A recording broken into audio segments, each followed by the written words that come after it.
Shalom dan puji Tuhan saudara atas kebaikan Tuhan pada setiap kita, sehingga pada hari ini kita boleh bersama lagi dalam ringkasan pelajaran Sekolah Sabat, pelajaran yang ke-9 yang bertajuk Hati-hati dengan Ketamakan. Untuk memulai pembelajaran kita, mari kita berdoa. Bapa Syurgawi, terima kasih atas kebaikan-Mu karena bersama dengan kami sementara kami mempelajari pelajaran Sekolah Sabat kami pada minggu ini. Dalam nama Yesus kami berdoa. Amin. Hati-hati dengan ketamakan. Saudara, minggu lalu kita telah mempelajari bahwa untuk mencapai kejayaan dalam perkawinan, dalam keluarga, pekerjaan dan sebagainya, kita perlu memiliki syarat untuk kejayaan sejati, yaitu mendahulukan Tuhan dalam semua perkara, bertekun dalam berarti kata cepat, mahir, dan bersedia. Kemudian memiliki integriti dalam semua hal. Dan yang terakhir, memahami batasan kejayaan duniawi. Nah, untuk memahami pelajaran kita pada minggu ini, kita akan membaca ayat-ayat seperti yang tertera di screen saudara. Ayat hafalan. Berjaga-jagalah dan waspadalah terhadap segala ketamakan, sebab walaupun seorang berlimpah-limpah hartanya, hidupnya tidaklah tergantung daripada kekayaan itu. Lukas 12 ayat 15. Saudara, ketamakan adalah tergolong dengan pemerasan, penyembahan berhala, percabulan, dan perzinahan.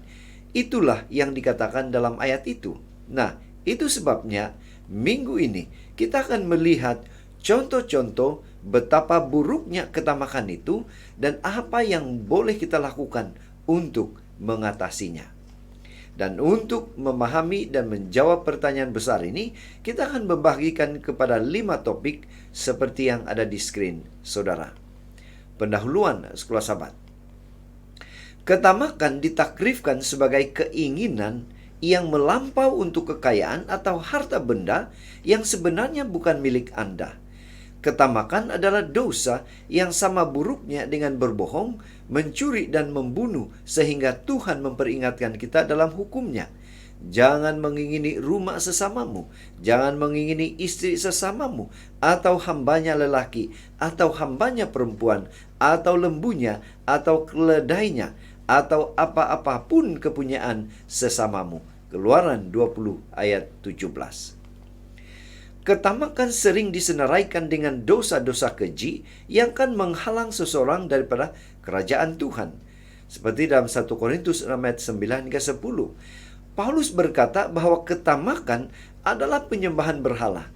Jadi, orang yang tamak juga melanggar perintah kedua, yaitu dalam Kolose 3 ayat 5. Mari kita pelajari bagaimana ketamakan itu bermula dan kisah orang-orang yang terpikat dengan ketamakan itu. Kita juga akan belajar cara mengatasi ketamakan menurut Alkitab. Kita ke tajuk yang pertama, asal dosa yang pertama. Yang menjadi pertanyaan, bila dosa ketamakan itu bermula, bagaimana ia timbul? Siapa makhluk yang pertama memiliki tabiat ini? Engkau yang tadinya berkata dalam hatimu, aku hendak naik ke langit, aku hendak mendirikan takhtaku mengatasi bintang-bintang Allah, dan aku hendak duduk di atas bukit pertemuan, jauh di sebelah utara. Aku hendak naik mengatasi ketinggian awan-awan, hendak menyamai yang maha tinggi. Yesaya 14 ayat 13 hingga 14. Saudara, Tuhan memberi ciptaannya semua yang mereka perlukan untuk bahagia. Namun, entah kenapa keinginan yang ditinggikan di atas Tuhan tumbuh dalam hati Lucifer. Lucifer menginginkan penyembahan yang hanya patut diterima oleh Tuhan Pencipta. Ia bahkan mengingini takhta Tuhan. Yesaya 14 ayat 12 hingga 14. Seterusnya, dia menipu Hawa untuk melakukan dosa yang sama dan mengingini apa yang dilarang Tuhan, yaitu apa? Pohon pengetahuan tentang yang baik dan yang jahat. Kejadian 3 ayat 6. Inilah asal mula ketamakan itu akhirnya menjadi bahagian dari sifat berdosa manusia. 2 kali Paulus menyamakan ketamakan dengan penyembahan berhala. Orang mengamalkan penyembahan berhala apabila mereka menyembah, yaitu mendedikasikan hidup mereka kepada atau kepada sesuatu selain daripada Tuhan, sesuatu yang diciptakan dan bukannya pencipta. Rom 1 ayat 25. Pena Inspirasi mengatakan, tidak puas dengan kedudukannya, walaupun dihormati di kedudukan tertinggi atas angkatan surgawi, dia memberanikan diri untuk mengingini penghormatan yang hanya layak untuk pencipta saja. Daripada berusaha untuk menjadikan Tuhan tertinggi dalam kasih dan kesetiaan semua makhluk ciptaan, dia berusaha untuk memastikan pelayanan dan kesetiaan mereka kepadanya. Mengingini kemuliaan yang telah diberikan oleh Bapa yang tidak terbatas kepada anaknya. Putra malaikat ini inginkan kuasa yang merupakan hak prerogatif Kristus sahaja. Siapa itu? Tidak lain tidak bukan Lucifer. Tajuk yang kedua, perkara terkutuk di perkemahan. Yang menjadi pertanyaan, apa yang berlaku di perkemahan? Siapa yang terlibat sebenarnya? Apa kesan daripada ketamakan akan?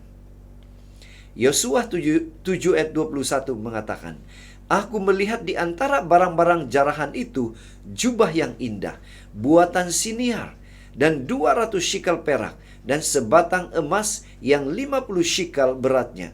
Aku mengingininya, maka ku ambil. Yosua 7 ayat 1, tetapi orang Israel berubah setia dengan mengambil barang-barang yang dikhususkan itu. Karena Akan bin Karmi bin Zabdi bin Zerah dari suku Yehuda mengambil sesuatu dari barang-barang yang dikhususkan itu. Lalu bangkitlah murka Tuhan terhadap orang Israel. Kata Ibrani, chamad atau cemad, mengingini, tidak bermaksud sesuatu yang buruk. Itu boleh diterjemahkan sebagai indah, diinginkan, menggembirakan, baik, dicintai, menyenangkan, dan didambahkan. Kata ini digunakan untuk memperkenalkan Daniel sebagai sangat dikasihi, seperti dalam Daniel 9:23, atau Yesus sebagai keinginan, Hagai 2 ayat 7. Masalahnya adalah menginginkan sesuatu yang bukan milik kita, seperti yang dilakukan oleh Akan. Setelah didesak, Akan mengakui apa yang dia lakukan dengan mengatakan bahwa dia telah mengingini barang-barang itu. Ketamakan Akan adalah kehancurannya sendiri, dan itu juga mempengaruhi seluruh keluarganya. 36 orang mati akibat tindakan perbuatan Akan. Kita boleh baca dalam Yosua 7 ayat yang kelima, ayat 10 hingga 11, ayat 15, ayat 24 hingga 26. Tajuk yang ketiga, hati Yudas. Apa yang berlaku? Kenapa dengan hati Yudas? Apa yang membuatkan hati Yudas itu berubah? Matius 26 ayat 15 katakan, ia berkata, apa yang hendak kamu berikan kepadaku, supaya aku menyerahkan dia kepada kamu? Mereka membayar 30 uang perak kepadanya. Yudas menginginkan sesuatu yang baik, dekat dengan Yesus, menjadi seperti dia, memberitakan kabar baik keselamatan. Namun, dia tidak boleh menyingkirkan tabiat keserakahan atau ketamakan. Yang mana ketamakan atau keserakahannya ini membuatnya mencuri, mengkhianati, dan bunuh diri akhirnya. Dalam Yohanes 12 ayat 6, Matius 26 ayat 15, Matius 27 ayat 5. Ketamakannya membuatnya melanggar setidak-tidaknya perintah lainnya, yaitu apa? Penyembahan berhala. Dalam berarti kata lain, keserakahan. Yang kedua. Kemudian yang keenam, membunuh. Dan yang ke-8, mencuri. Pada akhirnya, kita semua mempunyai kecacatan karakter yang jika diserahkan, boleh diatasi melalui kuasa Tuhan yang bekerja di dalam kita. Tetapi Yudas tidak menyerah sepenuhnya kepada Kristus. Dosa ketamakan yang dapat diatasinya dalam kuasa Kristus mengalahkannya dengan akibat yang tragik. Menurut Ellen G. White, Yudas itu mencintai guru besar, yaitu Yesus Kristus, dan ingin bersamanya. Dia merasakan keinginan untuk diubah dalam karakter dan kehidupan. Dan dia berharap untuk mengalami ini melalui menghubungkannya dirinya dengan Yesus. Juru selamat tidak menolak Yudas. Dia memberinya tempat di antara ke-12 murid itu. Dia mempercayai Yudas untuk melakukan kerja sebagai seorang penginjil. Dia menganugerahkan dia kuasa untuk menyembuhkan orang sakit dan mengusir setan. Tapi Yudas tidak sampai pada tahap menyerahkan dirinya sepenuhnya kepada Kristus. Tajuk yang keempat, Ananias dan Safira. Yang menjadi pertanyaan, siapa Ananias dan Safira? Apa yang mereka lakukan? Apa akibat perbuatan mereka? Apa pengajarannya untuk kita? Kisah 5 ayat 2 katakan, dengan setahu istrinya, ia menahan sebahagian dari hasil penjualan itu, dan sebahagian lagi dibawa dan diletakkannya di depan kaki rasul-rasul. Betapa suatu keistimewaan yang dimiliki Ananias dan Safira menjadi sebahagian daripada jemaat mula-mula, melihat jemaat itu berkembang dan melihat penyertaan Roh Kudus dengan cara yang begitu ketara. Sebab tidak seorang pun yang berkekurangan di antara mereka, karena semua orang yang mempunyai tanah atau rumah menjual kepunyaan itu, dan hasil penjualan itu mereka bawa dan mereka letakkan di depan kaki rasul-rasul, lalu dibagi-bagikan kepada setiap orang sesuai dengan keperluannya. Kisah 4 ayat 34 dan 35. Ananias dan Safira terdorong oleh teladan Barnabas dalam Kisah 4 ayat 36 hingga 37. Sehingga mereka berjanji untuk menjual harta dan memberikan seluruh jumlah penjualan kepada Tuhan. Itu satu perkara yang baik. Tetapi semuanya berubah saat mereka menerima uang itu. Mereka pikir itu terlalu banyak untuk diberikan. Jadi mereka memilih untuk menyimpannya. Mereka mengira tidak ada yang tahu jumlah sebenarnya, sehingga mereka tetap akan dihormati, seperti Barnabas. Dosa mengaburkan apa sebab kita untuk memberi kepada Tuhan. Walaupun manusia tidak tahu, tetapi Tuhan tahu berapa jumlah yang telah mereka terima. Tidak ada yang boleh mencuri dari Tuhan dan kemudian berharap tidak menerima hukuman. Ketamakan mereka mendatangkan kehancuran mereka. Inilah hukuman yang mereka terima. Pena Inspirasi juga menjelaskan, selepas itu Ananias dan Safira mendukacitakan Roh Kudus dengan menyerah kepada perasaan tamak. Mereka mula menyesal janji mereka dan segera kehilangan pengaruh manis dari berkat yang telah menghangatkan hati mereka, dengan keinginan untuk melakukan perkara-perkara besar demi kepentingan Kristus. Tajuk yang kelima, mengatasi ketamakan. Bagaimana mengalahkan ketamakan itu menurut Alkitab? 1 Timotius 6 ayat 6 hingga 8.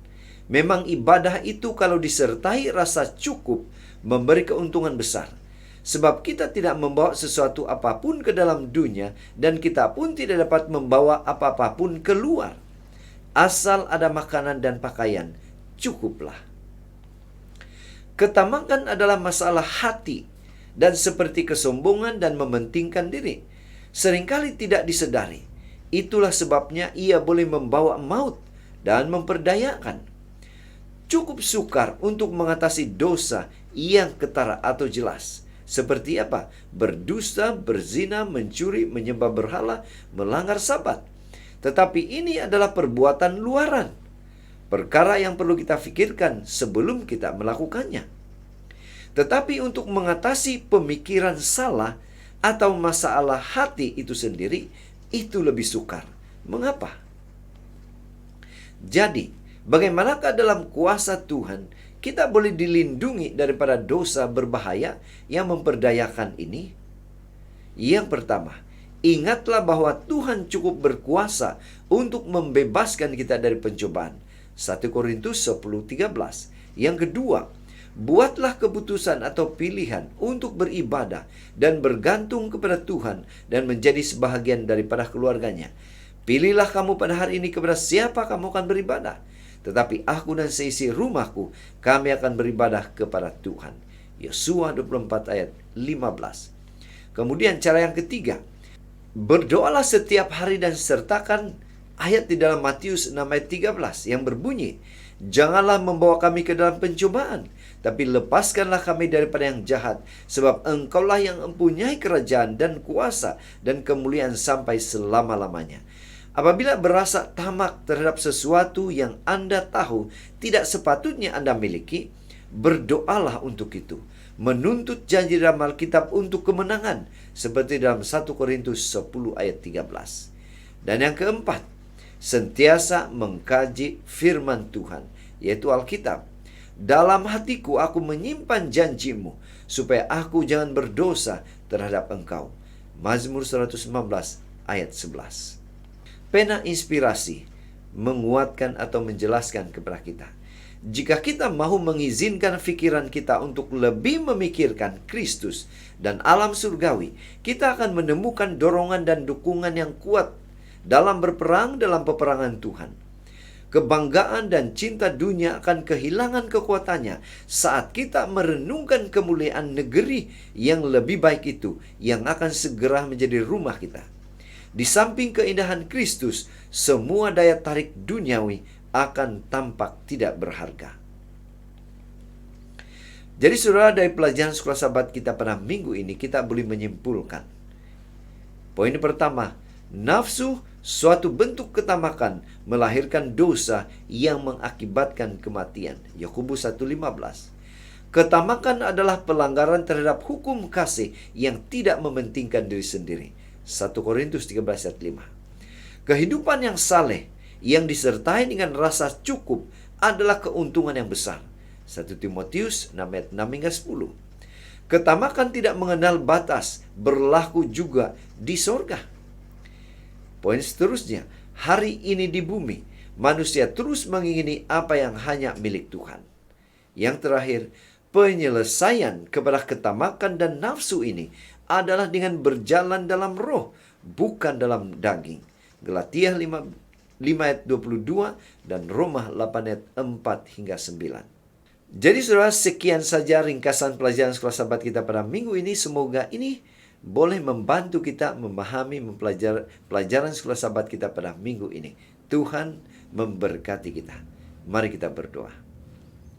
Bapa Surgawi, terima kasih karena sekali lagi kami diingatkan untuk hati-hati dengan hati kami, hati-hati dengan pilihan kami, supaya tidak jatuh di dalam dosa ketamakan. Terima kasih Tuhan memampukan kami untuk tetap menjadi anak Tuhan yang setia kepada firman. Dalam nama Yesus kami berdoa. Amin.